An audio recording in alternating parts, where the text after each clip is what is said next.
Менің арнамдағы барлық видеоларды көретін болсаңыз, осы әдіс арқылы есептерді шығарып үйренетін болсаңыз, сіз әлде қайда уақытты үнемдейтін боласыз. Әрі бұл соңғы кезде өте жиі қолданылатын әдістердің бірі.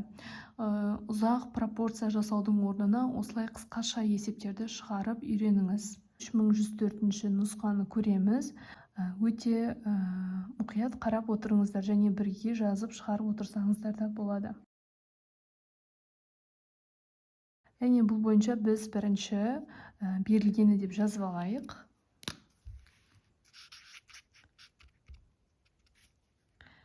New берілген темір 0,1 моль. Және де масса мыс сульфаты 75 грамм. Пайызы берілген 20% пайыз. Және де түзілген мыстың массасын табу керек. Мінекей осылай белгілену арқылы сіз есепті шығаратын боласыз. Бұл жерде есептің шарты бойынша ешқандай реакция теңдеуі туралы айтылмаған. Және де айта кететін жағдай, мысалы, темір мен мыс сульфатын әрекеттестірген кезде бұл жерде нақты неше валентті темір екендігі айтылмаған. Сондықтан бұл жерде реакция теңдеуін жазудың қажеті жоқ, достар. Өйткені темір айнымалы валенттілікке ие, 3 валентті болады, 2 валентті болады. Сондықтан да бұл жерде ешқандай реакция теңдеуін жазбай-ақ шығаратын боламыз. Ең бірінші бізге берілген мыс сульфатының өзінің массасын тауып алатын боламыз. Яғни бұл теориялық массасы болатын болса, біз практикалық массасын тауып аламыз. Ол үшін пайызынан құтылып, мынау массаға көбейтіп жіберетін боламыз. 75-ті көбейтеміз. Пайыздан құтылған кезде, яғни 100%-ға бөлеміз. Сол кезде 100% болғандықтан 2 нөл бар, яғни 2 үтір жылжиды. Сонда 0,2 болады. 0,2-ні 75-ке көбейткенде 15 грамм. 15 грамм болады екен. Яғни бұл бізде мыс сульфатының таза өзінің массасы болып табылады. Енді осы масса арқылы біз зат мөлшерін анықтаймыз. Зат мөлшерінің формуласы бұл өте көп, барлық есептерде өте жиі кездесетін формула. Зат мөлшері тең масса бөлінген м-ға. Бұл жерде масса дегеніміз осы шыққан 15 грамм. М тең мр-ға. М тең мр-ға. Сондықтан да бұл купрум С4-тің молекулалық массасы екен. Оның мәні 160-қа тең. Яғни мына жерде С4 96, купрум 64, екеуін қосқан кезде 160 болады. Калькулятор арқылы 15-ті 160-қа бөлгенде 0,094 моль болады. Моль өйткені біз зат мөлшерін анықтап отырмыз. Бұл жерде 2 мольді салыстырамыз. Бізге табылған осы мольмен есеп шарты бойынша берілген 0,1 мольді салыстыратын боламыз. Және екеуін салыстырамыз, қайсысы кіші, соны алатын боламыз. 0,1 немесе 0,094. Әрине 0,094 бізде кіші. Сондықтан да осы моль бойынша мыстың массасын анықтаймыз. Осы жерде мыстың массасын осы формуладағы масса табуды түрлендіреміз. Яғни м тең не көбейтілген м болады. Сол кезде, яғни кіші зат мөлшері арқылы есептейді екенбіз. 0,094 көбейту м дегеніміз, яғни біз мыстың массасын анықтап отырмыз, 64. Сол кезде 6 грамм болады екен, яғни бұл жақша ішіне мыс. Тест жауаптарында байқасаңыз 6 грамм деген бар, және ол дұрыс жауап. Көбіне варианттармен жұмыс жасағанда оны арасы өте жақын сандар беріледі, сондықтан да шығарған өте дұрыс табылады. Келесі екінші сұрағы тестіміздің 11,2 литр метан хлормен 56 литр хлормен әрекеттескен кезде тетрахлорметан түзілді. Яғни оның шығымы 70%. Массасын анықтау керек. Бұл жерде тізбекті реакция өтеді, өйткені метан мен хлор әрекеттескенде бірден тетрахлорметан түзілмейді. Ол тізбекті реакция арқылы орындалады.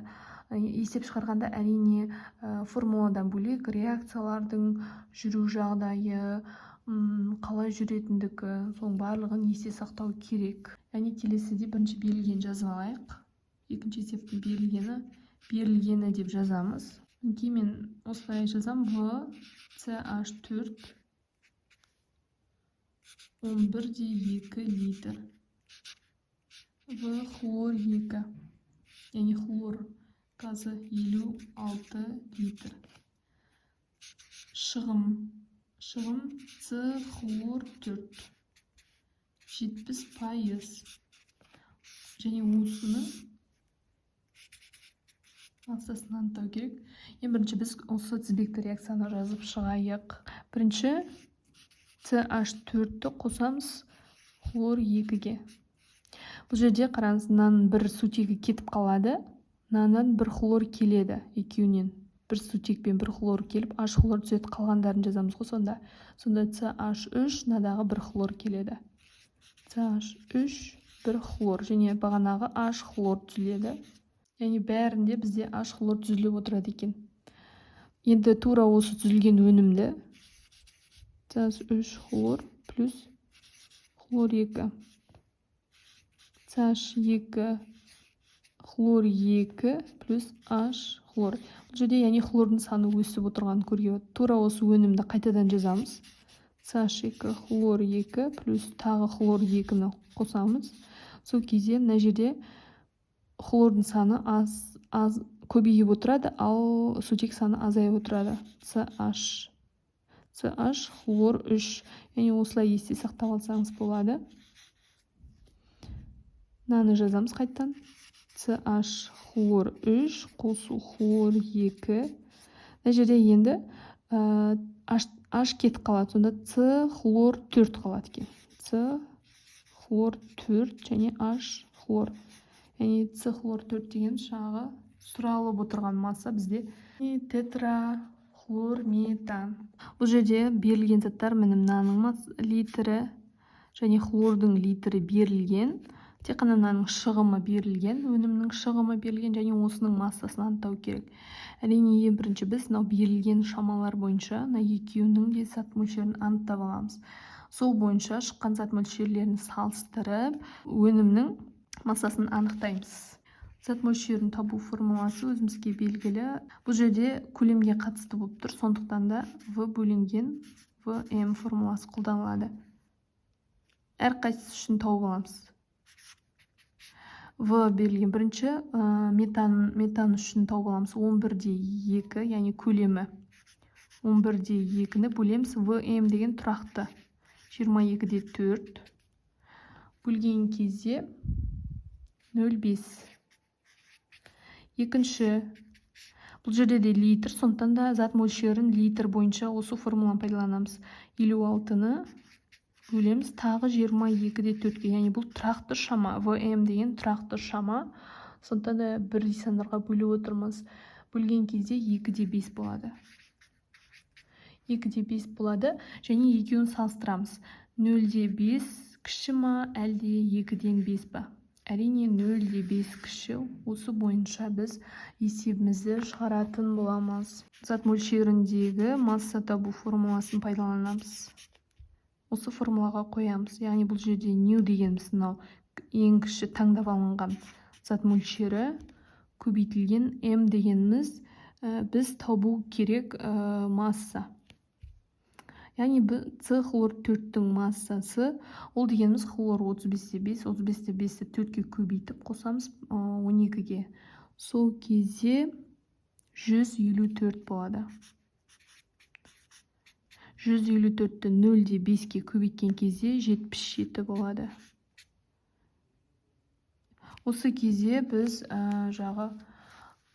шығым туралы айтылған, яғни шығым формуласы масса практика бөлінген масса теория көбейтілген 100%. Осы жерде біз масса практиканы табу керек, яғни нәтижесінде шыққан 77 грамм дегеніміз бұл теориялық масса. Теориялық масса берілген, сонда практикалық массаны табу үшін, яғни көбейтіледі. Этта берілген, яғни 70% шығым 100%, мына жерде 100% бөліп жүрген кезде 0,7. Сонда масса практика тең, яғни 100-ге бөлгенде 0,7 көбейту 77, яғни теориялық масса. Сол кезде бізде 53,9 болады екен. 9 грамм, яғни бұл нағыз массасы, шын массасы. Бұл яғни тетрахлорметанның массасы. Жауаптарына қарайтын болсақ, ондай жауап бар. Және де жауаптарда, варианттарда өте ұқсас варианттарда кездеседі. Шатасып кетпес үшін әрине өзіңіз шығарып, дұрыс жауабын тапқан өте тиімді болып табылады. Мыс пен оксид әрекеттескен кезде түзілген оксидтің массасын анықтау керек екен. Берілгенін жазып алайын. Берілгенін жазған өзіме ұнайды, және ол өте жинақы, әдемі болып тұрады. Мысалы, жазған кезде де оттегінің көлемі берілген 11,2 грамм, литр. Және де массасын табу керек. Түзілген оксид массасы. Бұл жерде реакция теңдеу жазу керек. Жанғанда, әрекеттескенде түзілді деп өзі айтып тұр. Яғни жазу керек болса, есептің шартында анық жазылып айтылып тұрады. Оттегі 2, көпірінің алдына 2 қоямыз. Белгіліні мен астын 1 сызам. Оттегі белгілі. Массасы біреуінің көлемі көрсетілген, және осылар арқылы біз зат мөлшерін анықтаймыз. Көлем берілген, масса берілген, зат мөлшерін тауып аламыз. Екеуінің де, екі шаманың да. Яғни 32-ні бөлеміз, купрум дегеніміз 64-ке тең. 0,5. Екінші В бөлінген ВМ шамасы бойынша, формуласы бойынша. В дегеніміз 11,2 бөлінген ВМ тұрақты 22,4. Сол кезде 0,5. Мына жерге қарайтын болсақ, екеуі тең болып қалды. Алайда мына жерде реакция теңдеуі бойынша қарасақ, біреуінің алдында коэффициент 1, біреуінде 2.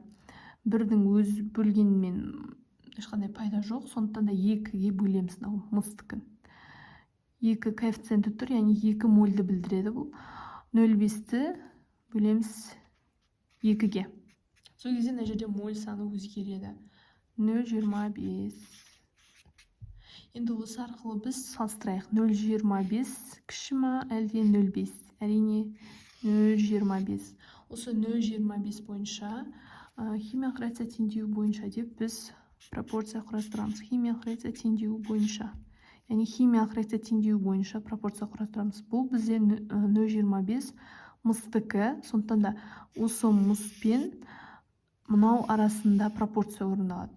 Қазір алдында 1 бар, өйткені біз 2-сін уже бөліп жібердік. Сондықтан да мына жерде 1 моль. 1 моль болғанда алдында мінеки 2 моль бар. 2 моль. Және де астында мыстықын тауып алдық. Міне 0,25 болғанда X болады екен. Яғни осы жерде X-ті тауып алсақ 0,5 болады. Енді осы 0,5 арқылы, яғни бұл мыс оксидінің зат мөлшері, сондықтан да осының зат мөлшері арқылы біз осының массасын анықтай аламыз. Масса табу формуласы арқылы өте оңай, орнына қоямыз жай ғана 0,5-ті. Көбейтеміз оның мр'на 80. Яғни 16-ны қосамыз 64-ке, сол кезде 80, яғни 40 болады екен. Ондай жауап варианттарда бар, яғни дұрыс жауап 40 грамм. Келесі сұрақ осындай екен. Яғни осындай реакция теңдеуі берілген. Бұл жерде үдерісте дейді, тепе-теңдік оңға ығысатын факторларды анықта дейді. Бұл жерде 6 фактор көрсетілген. Оң жағы дегеніміз мына жақ, мінекей.